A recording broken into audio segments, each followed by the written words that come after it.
마태복음 16장 공부하면서 예수님이 신앙 고백의 중요성 이걸 가르쳐 주셨죠. 가이사랴 빌립보 가이사랴에서 신앙 고백, 사람들은 나를 누구라고 그러냐, 너는 나를 누구라고 그러느냐. 우리는 여러분은 예수님이 누구라고 생각하십니까? 신앙 고백에 예수님이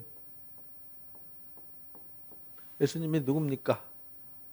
여기 이제 답이 있는 거죠. 이 신앙 고백이 있는 사람이 그리스도 안에 있는 사람이고요, 인침받은 사람이고 생명책의 이름이 기록된 사람이고 어린 양의 신부가 되는 것입니다. 그래서 이 신앙 고백, 여기 위에, 이 위에 뭐가 세워지냐면 공동체가 세워진다, 에클레시아가 세워진다, 이렇게 말씀하셨어요. 내 교회를 세우리니, 이 말은 내 공동체를 세우리니. 그래서 공동체는, 이게 공동체잖아요. 공동체. 그래서 우리 공동체를 사랑을 경험하고 나누고 누리는 언약 공동체를 우리 사랑 누림교회다, 이렇게 이제 정의를 내렸어요. 여기도 이제 신앙 고백 위에 하나님이 공동체를 세우겠다, 이렇게 말씀하셨어요. 그래서 예수님이 모퉁이 돌이 되시고 우리가 서로 연결되어져서 하나님의 집으로 지어져 가는 것이죠. 그래서 예수님이 마지막 사역을 향해서 가면서 이제 당신이 이제 십자가를 지실 것과 부활하실 것을 말씀하셨어요. 그래서 이 신앙 고백 위에 세워지려면, 이 위에 세워지려면 필요한 게 뭐냐면 자기를 부인하는 겁니다. 자기 부인, 자기 십자가 지고 주님 따르기.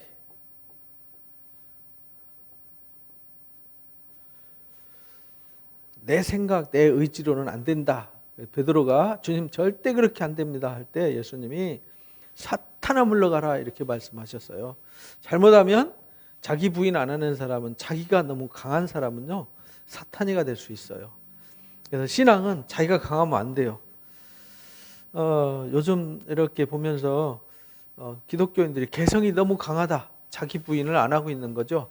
자기 십자가 진다니까 이게 또 이상하게 곡해돼 있어요. 자기 십자가를 진다는 말은 무슨 말이냐면 죽는다는 뜻이거든요.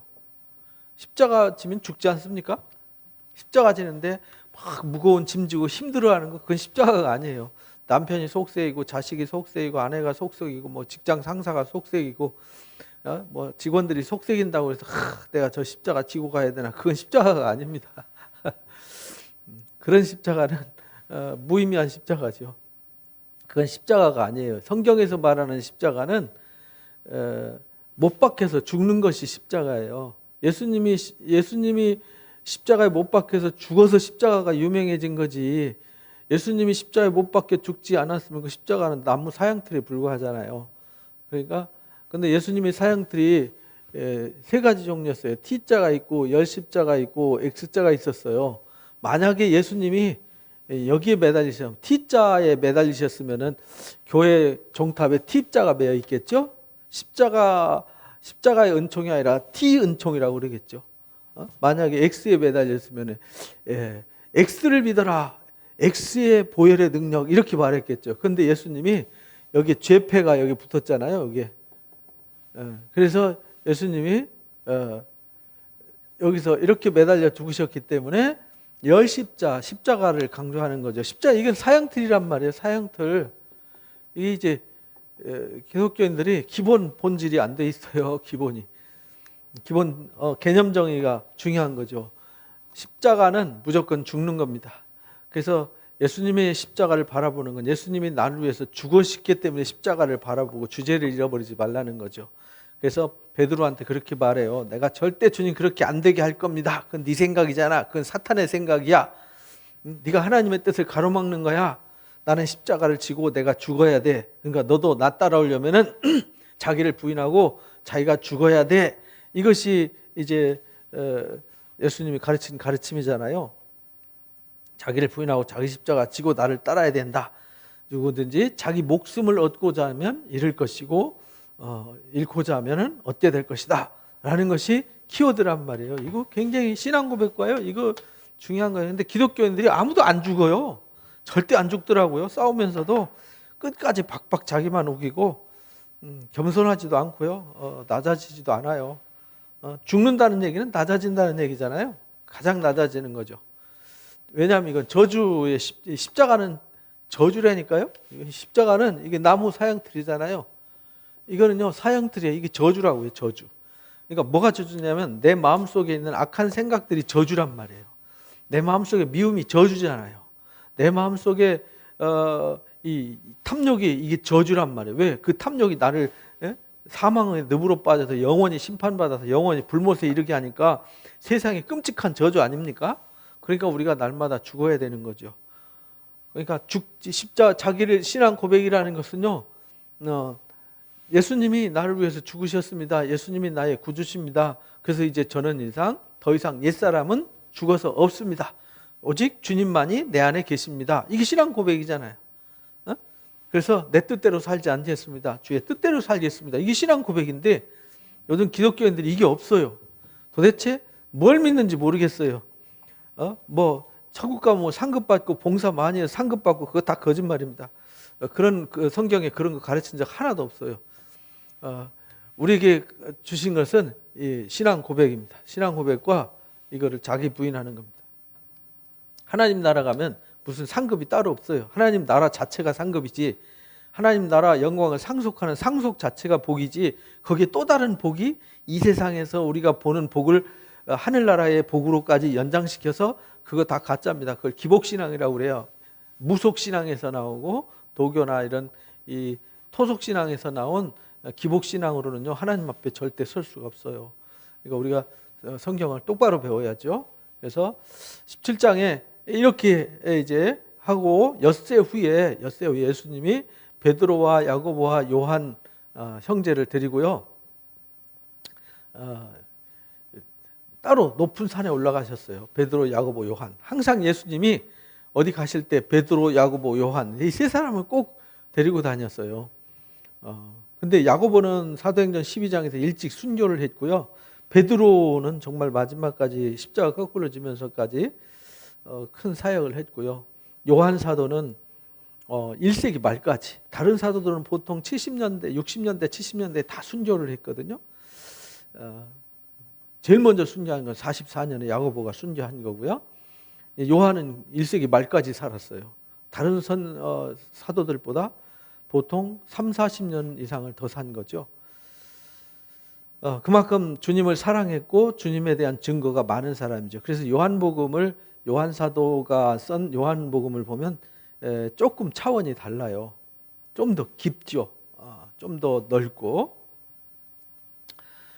산에 높은 산에 올라가셨는데 이 산이 어떤 산이냐는 중요하지 않아요. 이것이 갈릴리 북부에 있는 헐몬산이다. 왜냐하면 헐몬산 자락에 있는 가이사랴 빌립보에서 신앙 고백을 했기 때문에 그 산일 것이다 라는 사람도 있고요. 아니다, 이건 다볼산이다 해가지고 이스라엘 평원 나사렛 옆에 있는, 나사렛을 이렇게 건너다 보이는 다볼산일 것이다. 그러니까 다볼산이 바가지처럼 볼록 엎어놔가지고요 꼭 다 보여요. 이렇게 생겼거든요. 여기가 이스라엘 평원이고요. 이렇게 평원인데 여기가 나사렛이에요. 여기가 다볼산 여기 있습니다. 여기가 모레산. 여기가 길보아산. 여기 평야예요. 평야. 이렇게 평야. 여기 가면요 평야이니까 다 보여요. 그래서 다볼산이라고 그래요. 잊지 말라고 다볼산이라고요. 그래서 다볼산일 것이다 하는 사람이 있고요. 아니다. 이쪽 여기 가이사랴 빌립보에 있는 여기 2,800m가 넘는 높은 산이에요. 그 산일 것이다 라고 주장하는 사람들이 있는데요. 그거 뭐 이 산이건 저 산이건 뭔 상관이에요. 중요한 건 그 앞에서 변형이 되셨어요. 산에 올라가셔서 그 얼굴이 해같이 빛나며 옷이 빛과 같이 휘어졌어요. 여기 변화산에 있을 때와 여기 이제 헐몬산 자락 여기에 가이사랴 빌립보에 있을 때, 여기 있을 때에 초라했던 모습과는 다르게 베드로한테 그랬잖아요. 6일 전에 초라한 행색을 막 돌아다니면서 얼굴도 가무잡잡하지요.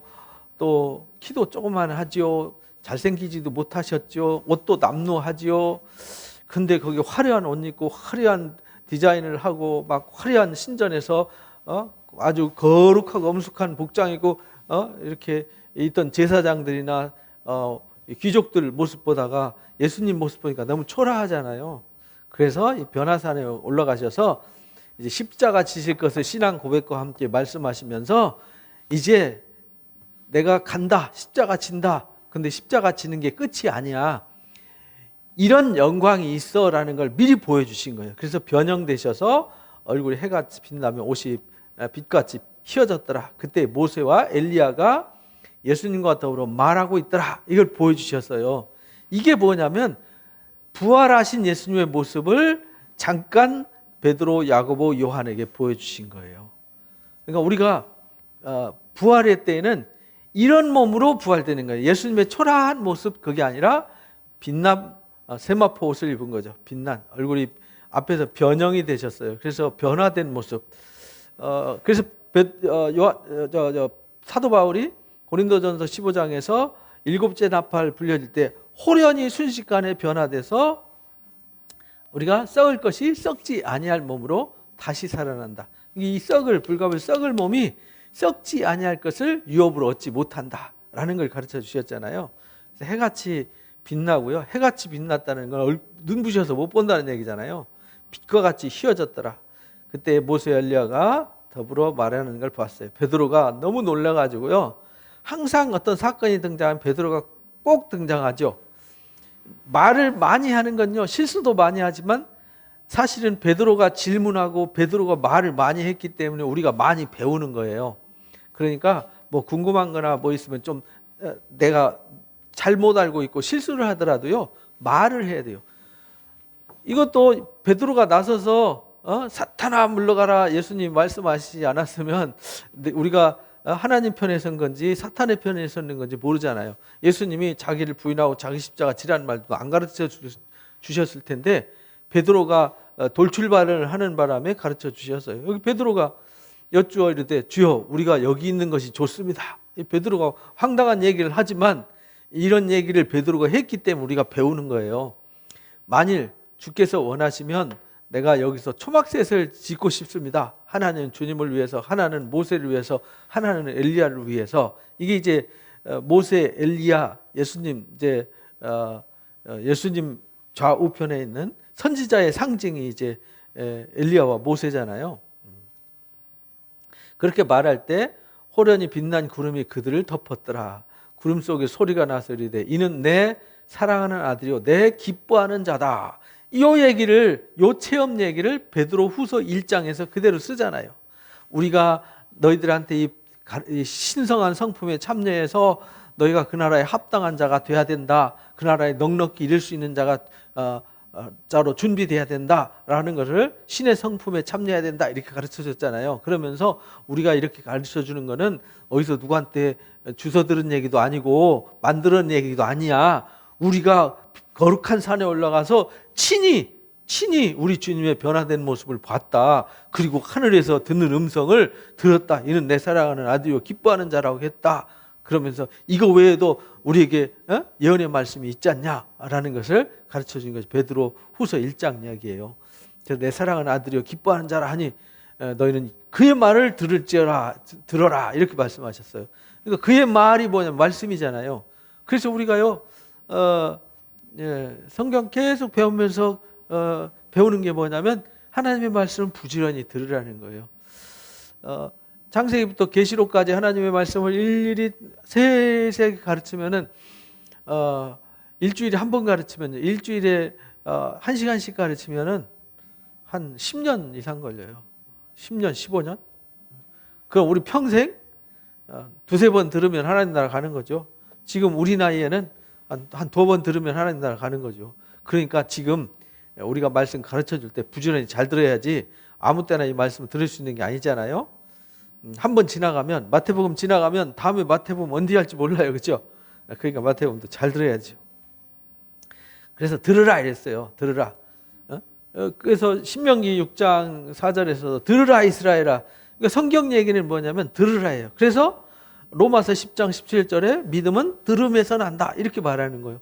그러니까 우리가 하나님 말씀을 들어야 믿음이에요. 읽어도 되지만은 읽어서는 우리가 다 깨닫지를 못해요. 그래서 읽고 배워야 되는 거죠. 배우면 뭐 해야 되냐? 들어야 되잖아요.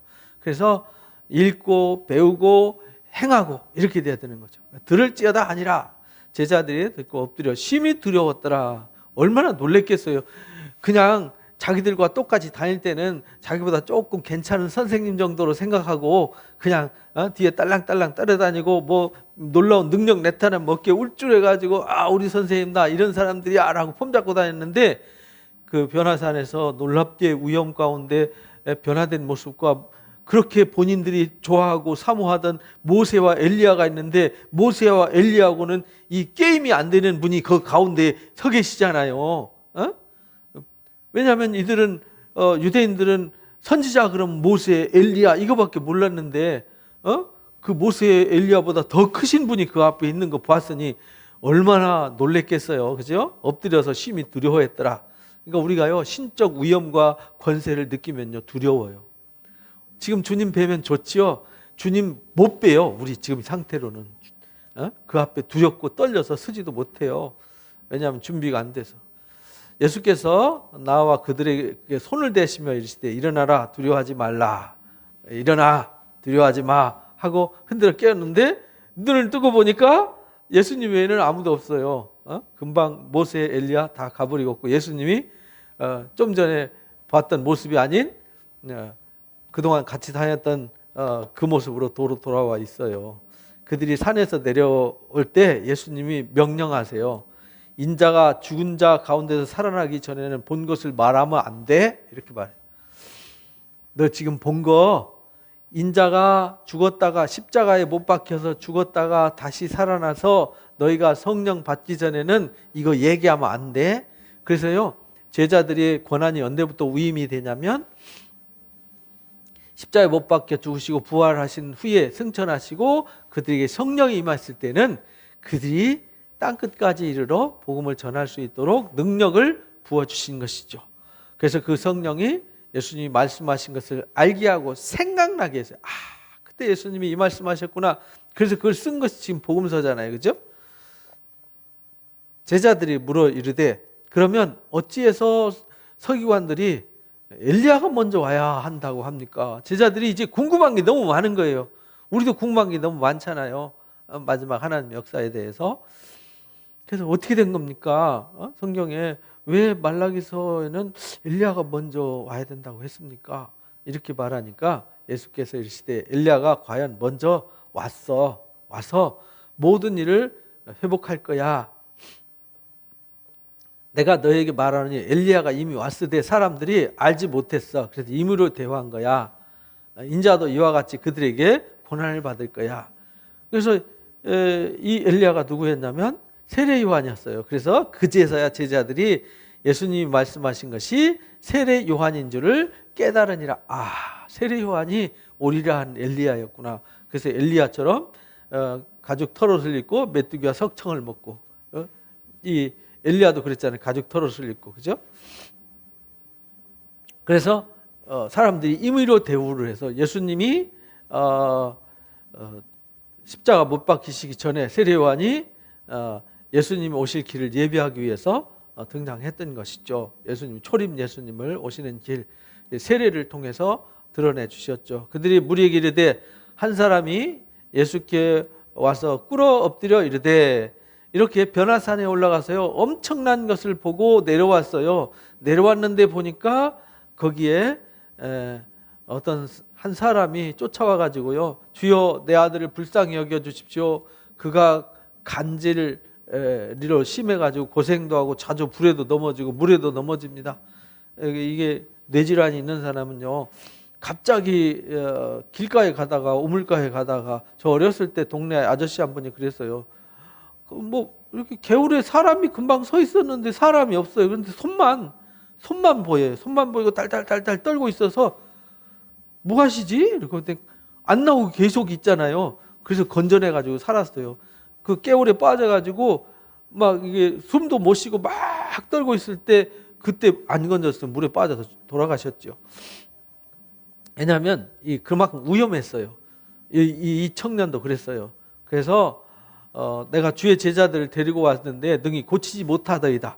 10장에 제자들 파송하면서 귀신을 내쫓고 병도 고치고 치유하는 능력을 주어서 보냈잖아요. 근데 평소에는 됐는데 이 사람들한테는 안 됐어요. 제자들 중에 지금 베드로, 야고보, 요한 외에는 남겨놓고 갔잖아요. 예수께서 대답하여 이르시되 믿음이 없고 패역한 세대여. 그러니까 왜 이 병이 낫지 않았느냐? 왜 귀신이 물러가지 않았느냐? 믿음이 없어서 그렇다 이 말입니다. 내가 얼마나 너희와 함께 있으며 얼마나 너희를 참으리요. 얼마나 그만큼 이제 우리가 약하다는 겁니다. 예수님이 제자들을 3년 넘도록 데리고 다니면서 보여주시고 가르쳐 주시고 어떻게 해야 되는지를 다 권한을 위임해 주셨는데도요, 잘 못했어요. 우리도 마찬가지죠. 매일 말씀 듣고 기도하고 하면서도 늘 넘어지고 또 넘어지고 좌절하고 또 좌절하고 그러지 않습니까?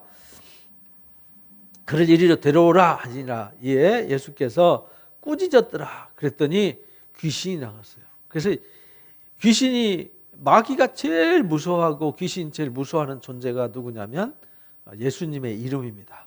예수님의 이름 앞에는요, 마귀가 떨어요. 왜? 마귀가 불못에 던져 들어가게 하는 그 권세가 이 십자가 위에 있거든요. 이거 예수님 십자가에 못 박아 죽이면 끝날 거라고 생각했는데 자기가 파놓은 함정인 줄 몰랐어요. 그래서 아이가 그때부터 나으니라. 그래서 우리가요, 귀신 들렸거나 뭔 일이 있으면은 예수님의 이름으로 명하시면 돼요. 예수님의 이름으로 귀신아 물러가라. 여러분들이 밤중에 무서울 때 예수님의 이름으로 귀신아 물러가라 이렇게 하셔야 돼요. 여러분들이 어떤 환난을 당하고 어려움을 겪을 때 꼭 예수님의 이름을 기억하시기 바랍니다. 이때 제자들이 조용히 예수께 나와 이릅니다. 조용히 왔어요. 좀 창피하고 부끄러웠잖아요. 그래서 우리는 어떻게 해야 어찌하여 쫓아내죠? 우리는 왜 안 됐습니까? 우리는 왜 못 쫓아냈습니까? 도대체 원인이 뭡니까? 그러니까 이르시되 너희 믿음이 작은 까닭이다. 결국은요, 믿음의, 기독교 역사는 믿음의 역사잖아요. 무엇이 되고 안 되고 무엇이 이루어지고 안 이루어지고는 믿음의 문제입니다. 그러니까 우리는 이 믿음을 구해야 돼요. 하나님 앞에, 하나님 우리 믿음 없음을 도와주세요. 나로 믿게 해주세요. 나의 약한 이 믿음이 강한 자가 되게 해주세요. 그래서 믿음은요, 누구는 큰 자도 있고 작은 자도 있어요. 그래서 로마서 14장 15장에 보면 누구는 강한 자 있고 누구는 약한 자가 있다. 중요한 건 15장에서 강한 자가 약한 자를 품어야 되는 것이다 이렇게 가르쳐 주셔서요, 진실로 너희한테 이른다. 만일 너희에게 믿음이 겨자씨 한 알만큼만 있어도, 겨자씨 한 알, 요만한 거죠. 무씨, 배추씨 정도 크기 되는 아주 작은 씨인데 그 정도 믿음만 있어도 이 산을 명해서 여기서 저기로 옮기라 하면 옮겨질 것이요 너희가 못할 것이 없을 것이다. 근데 우리는 예수님의 이름으로 했는데 안 되잖아요. 그 말은 무슨 말이냐면 우리에게 겨자씨만한 믿음도 없다는 뜻입니다. 그래서 우리에게 겨자씨 믿음을 구하는 거예요. 그래서 우리 안에 겨자씨 같은, 천국은 겨자씨와 같다. 우리는 겨자씨보다 작은 하나님의 말씀이 겨자씨보다 작은 영향력을 끼치는 것처럼 우리가 말씀을 듣지만 그 말씀이 능력이 돼서 또 그 누룩에 그 곰팡이균 하나가 들어가면요, 누룩균이 들어가면은 그 빵을 전부 다 부풀게 하지 않습니까? 그것처럼 우리 안에 하나님의 말씀이 들어오면 보이지 않는 작은 것이 우리 전부를 부풀게 할 수 있다. 변화시킬 수 있다. 이걸 이제 우리가 믿어야 되는 것이죠. 갈릴리에 모일 때에 예수께서 제자들에게 이르시되 인자가 장차 사람들의 손에 넘겨질 거다. 이제 예수님이 공공연하게 이제 16장 신앙 고백을 말씀하신 뒤부터 인자가 이제 십자가에 못 박혀 죽을 거야. 그래서 베드로, 야고보, 요한한테 변화된 모습 보여주시고 내려오면서 말씀하시기를 인자가 십자가에 못 박혀 죽기 전에 인자가 죽었다가 다시 살아나서 돌아오기 전까지는 너희가 이 말을 말하면 안 돼 라고 부탁을 하셨던 거죠. 장차 인자가 사람들 손에 넘겨질 거다, 죽임을 당하고 제3일에 살아날 것이다 라는 것을 가르쳐 주셨어요. 3일에 살아날 것이다 하시니 제자들이 매우 근심하더라. 그런데 왜 꼭 3일입니까? 40일 만에 살아날 수도 있고 그런데 왜 3일일까요? 하나님이 그렇게 정하셨어요. 왜냐하면 사람이 죽었다라는 죽음이 증명되는 것이 3일이에요. 더 길어봤자 의미가 없잖아요.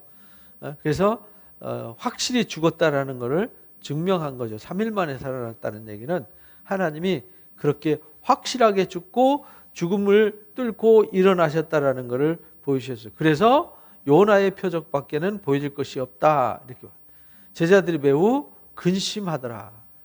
예수님이 자꾸 돌아가신다 그러고 뭐 가신다고 그러고 자꾸 이제 우울한 말씀만 하시니까 제자들이 이제 근심이 많아졌어요. 그리고 본진인 가버나움에 왔어요. 그리고 반세계를 받는 자들이 베드로에게 와서 물습니다. 반세계를 받는 자가 누구냐면 성전세 받는 자들. 우리가 이 신명기에서도 배웠고 레위기에서도 배웠고 출애굽기에서도 배웠죠. 이 반세계를 꼭 하나님 앞에 성전세를 냈어요. 그걸 가지고 반세계를 낸 거 가지고 성전을 보수하고 유지하고 성막, 이제 출애굽 때는 성막이었죠. 이제 가나안 땅에 정착해서 솔로몬 성전이 지어진 때부터는 이제 성전을 유지하고 보수하는데 또 그 인건비로 이렇게 썼어요. 근데 베드로한테 그 세금 받는 사람들이 일종의 종교세죠, 종교세. 야, 너희 선생님은 반세계를 안 내니? 이렇게 물어요. 반세계를 안 내니? 이러는데 내신다 하고 집에 들어가서 아니 내시는데? 이러고 그리고 들어가서 예수님한테 묻습니다. 들어갔는데 예수께서 먼저 이르시되 시몬아 내 생각은 어떠니? 이렇게.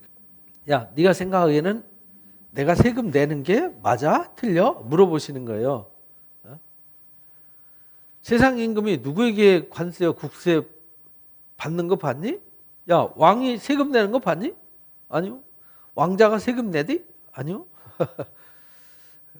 지금은 뭐 대통령도 세금 내죠. 근데 이 봉건사에서는요, 군주제 이런 데서는 권력자는 세금을 내지 않았습니다.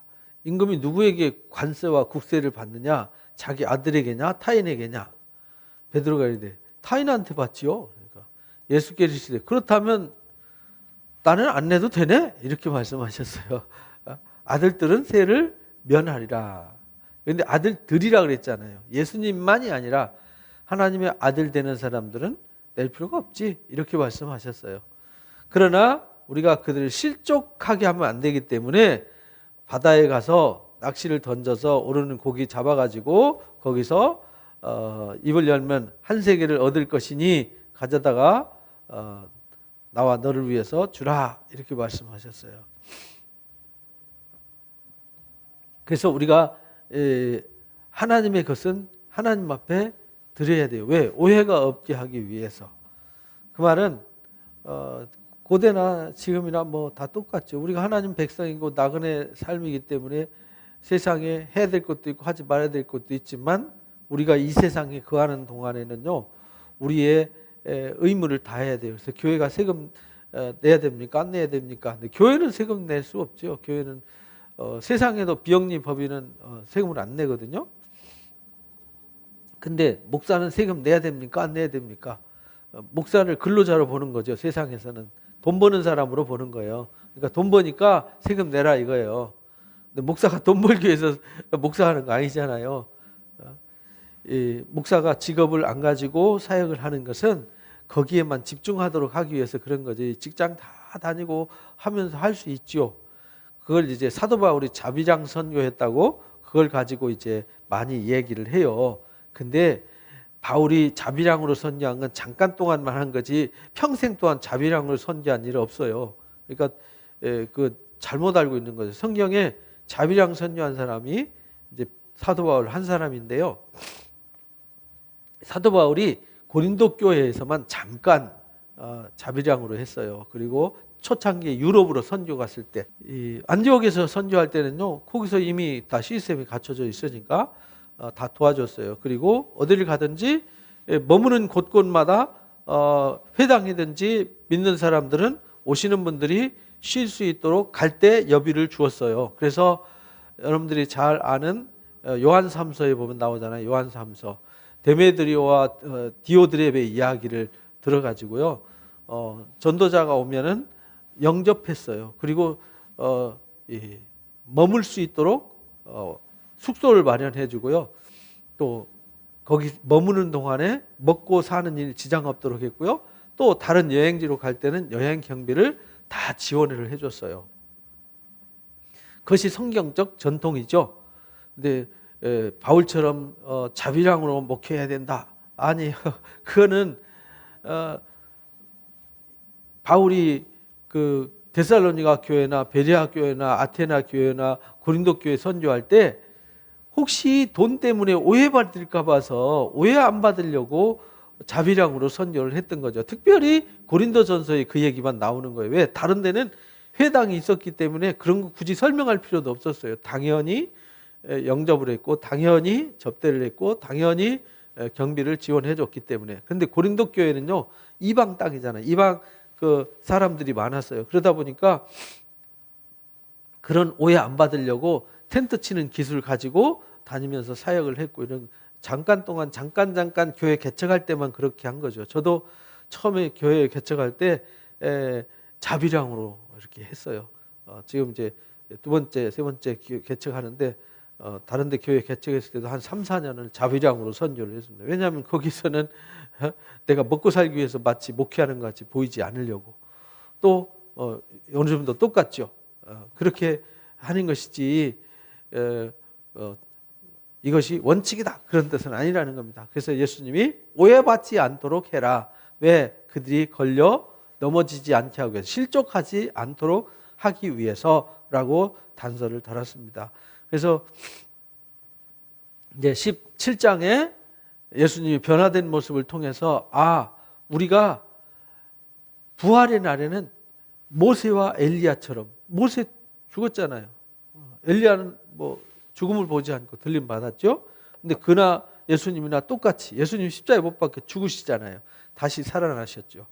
그분이 영광 중에 다시 오실 때 그 몸을 가지고 오시고 우리도 영광으로 변화되어서 그 몸으로, 부활한 몸으로 주님을 뵙고, 먼저 가신 조상들, 먼저 가신 여기 성경에 나오는 인물들, 노아니, 아브라함이니, 이삭이니, 야곱이니, 뭐 다윗이니, 뭐 다니엘이니, 예수님의 12 제자들이니, 또 우리 믿음의 선배들 다 거기서 그렇게 만날 수 있는 것이죠. 그래서 부활의 신앙을 미리 보여주신 거예요. 17장에서. 근데 부활의 신앙을 보여주셨는데 이 땅에서 우리가 하는 일이 믿음 없이는 아무것도 되지 않는다. 그래서 우리가 예수님의 이름으로 기도하고 예수님의 이름으로 귀신을 내어쫓고 예수님의 이름으로 무엇이든지 해야 된다라는 걸 가르쳐 주셨어요.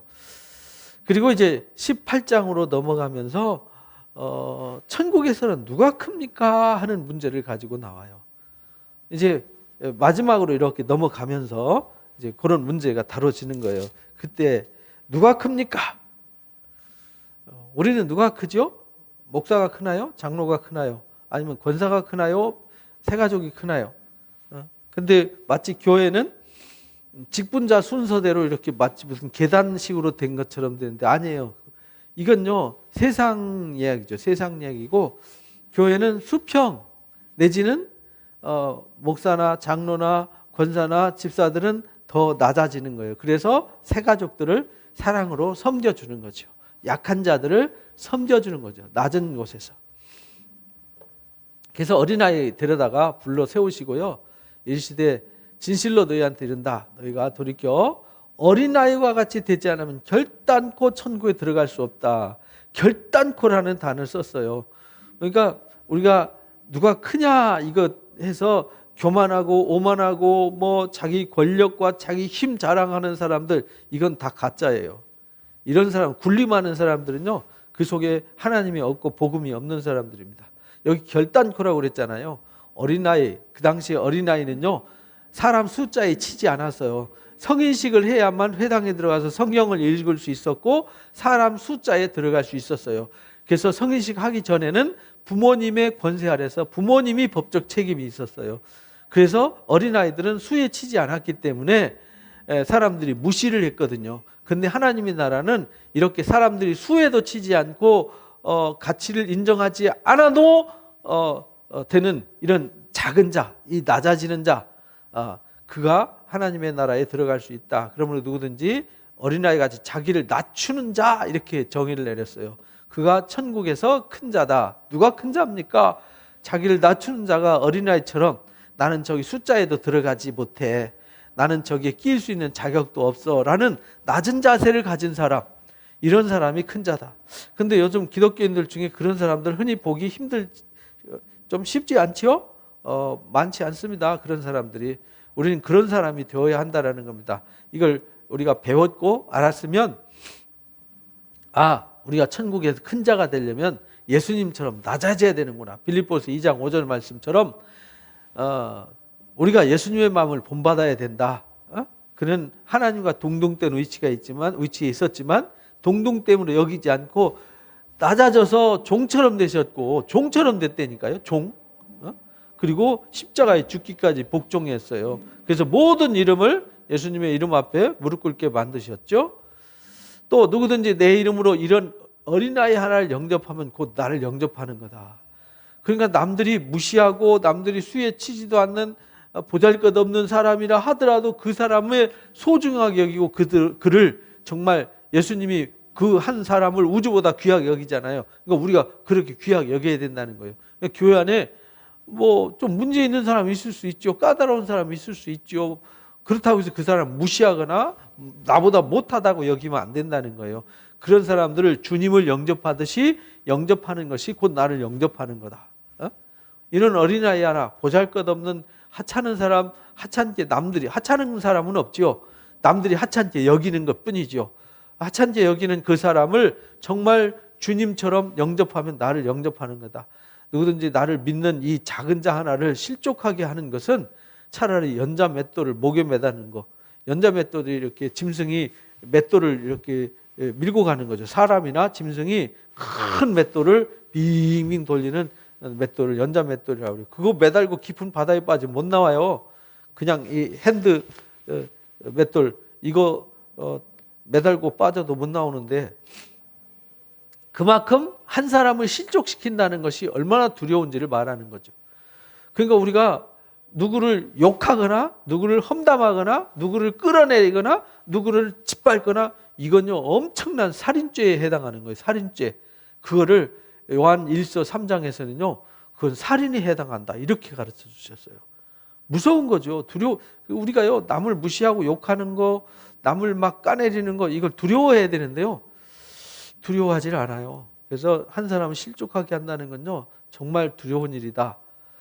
왜냐하면 실족하게 하는 일이 있음을 인해서 세상에 화가 있다. 실족하게 하는 일이 없을 수는 없지만 실족하게 하는 그 사람에게는 화가 있다. 그래서요 우리가 실족하게 하는 일이 없을 수는 없어요. 그 말은 인간이 그만큼 나약하다는 거죠. 그래서 우리가 늘 깨어 있어야 되고요, 듣기는 속히 하고 말하기는 더디해야 돼요. 근데 우리는 막 화나면 일단 막 저주를 쏟아 퍼 부어놓고 보잖아요. 그건 회수가 안 돼요. 저주는요 회수가 안 돼요. 막 성질 난다고 막 칼로 푹 쑤셔놔놓고 미안 잘못했어, 이게 안 되잖아요. 회수가 안 되는 거잖아요.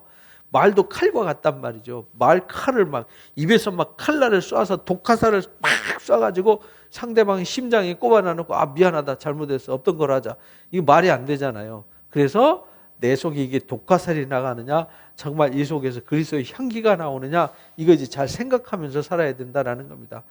그래서 18장을 통해서 예수님이 한 생명을 얼마나 소중하게 여기고 정말 큰 자는 누구고 정말 그리스도인의 이 정체성이 무엇인지를 다시 한번 가르쳐 주는 겁니다. 우리 교회 안에서는 이 어린아이 같이 낮아져야 되고요, 말 한마디 행동 하나도 혹 내 말로 남을 넘어지게 하지 않을까 두려워하는 자가 되어야 한다. 만일 내 손이 내 발이 범죄하거든 찍어버리라는 거죠. 장애인으로 다리 저는 자로 영생에 들어가는 것이 두 손 두 발 가지고 영원한 불에 들어가는 것보다 차라리 낫다 이렇게 말하는 거잖아요. 눈이 범죄해도 빼버려라. 한눈으로 영생 들어가는 것이 두 눈 가지고 지옥불에 들어가는 것보다 낫지 않냐 이렇게 말해요. 그래서 삼가 이 작은 자 중에 하나도 뭐 하지 말라고요? 업신여기지 마라. 그러니까 우리는요 이 세상에 어떤 누구도 업신여기면 안 돼요. 교회에 누가 왔는데 조금 지능지수가 떨어져 보이고 또 사회성이 떨어져 보이고 또 말이 어눌하고 뭐 행동이 어눌하고 그건요 그 사람이 좀 약점이 있어서 그런 거지. 약점 없는 사람 누가 있어요? 다 정신적 약점, 행동의 약점. 모든 인간은 다 죄 아래 태어나서 다 문제를 안고 있죠. 나보다 좀 못하다고 그래서요 그 사람을 무시하거나 판단하거나 정죄하거나 하지 말라는 거죠. 하나라도 업신여기는 것이 교회는요 작은 자 하나라도 절대 업신여기면 안 돼요. 어떤 사람이 오든지 주님 영접하듯이 그렇게 영접하고 귀하게 여기는 것이 교회가 되어야 된다. 너희는 너희에게 말하노니 그들의 천사들이 그들에게 천사가 있다는 거예요. 그 말은 우리 곁에는요 늘 하나님이 붙여주신 천사들이 있어요. 그래서 내가 기도하면은 향로에 담아가지고 올라간다고 계시록 5장 8장에 나오잖아요. 우리가 기도하면은 옆에 있다가 담아가지고 하나님께로 가지고 올라간다고요. 그래서 여기 작은 자 업신여기면 그 옆에 있는 천사들이 하늘에 계신 하나님 얼굴을 뵙는다. 그 말은 하나님 아버지 저 인간이 저 친구가 저 사람을 막 가슴에 독화살을 매일 쏴대고 있습니다. 벌써 10년째 20년째 쏴대고 있습니다. 저 사람 안 죽은 것이 천만다행입니다. 이러면서 보고를 할 거 아니에요. 그래서 우리가요 매일매일 자신을 돌아봐야 돼요. 내가 성령의 검을 쓰고 있는가 죽이는 독화살을 쓰고 있는가 이거를 잘 분별하셔야 됩니다. 그래서 1절부터 10절까지 한 생명 소중함. 이 정말 우리가 신앙 고백 속에 변화된 그 소망을 변화의 소망을 가지고 믿음으로 살아가지만 진짜 중요한 것은요 이 땅에서 살면서 우리가 한 생명을 이 한 생명의 이 가치를 아는 거. 예수님이 한 생명을 위해서 십자가 지신 거잖아요.